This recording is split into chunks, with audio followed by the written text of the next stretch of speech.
Kalimantan Selatan menjadi salah satu daerah dari 19 provinsi lainnya yang terpilih oleh Badan Pangan Nasional untuk menjalankan program Pasar Pangan Segar Aman.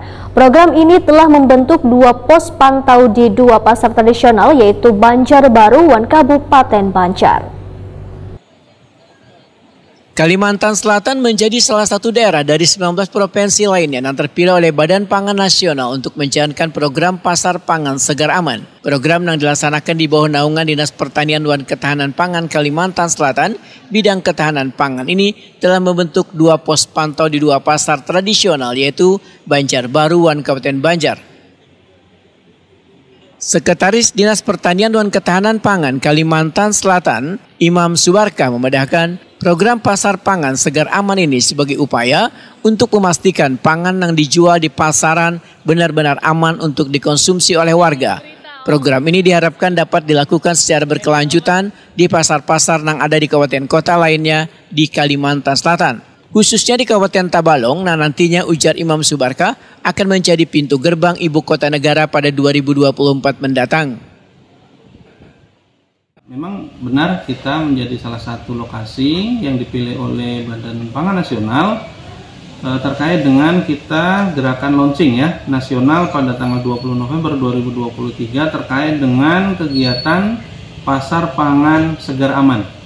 Jadi memang Pasar Pangan Segar Aman ini dimaksudkan bagaimana kita memberikan pelayanan kepada para masyarakat khususnya yang itu bertujuan kita supaya bisa menjamin pemenuhan persyaratan.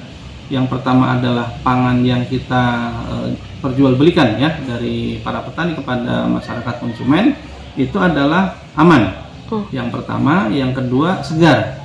Artinya bahwa bagaimana kita bisa memberikan produk-produk pertanian khususnya yang secara kualitas baik, kemudian kondisinya segar. Yang ketiga adalah aman dari baik itu residu pestisida maupun juga penyakit-penyakit yang artinya dia memberikan dampak yang tidak baik kepada produk yang dihasilkan. Jadi terkait dengan Pasar Pangan Segar Aman ini diharapkan bahwa Kalimantan Selatan tadi ada 2 lokasi tadi ya, Kabupaten Banjar sama Banjarbaru sebagai sentra untuk daerah penyedia pangan segar, khususnya kalau di daerah itu adalah sayur-sayuran, kemudian buah-buahan, kemudian juga bisa jadi nanti juga terkait dengan beras dan yang lainnya ya, produk-produk pertanian yang lainnya. Imam Subarka menyatakan dinasnya nantinya kada hanya menyasar pangan segar namun akan menyasar pula produk-produk pertanian yang kayak beras dan jagung supaya memastikan pangan yang dihasilkan dari pertanian ini aman untuk dikonsumsi.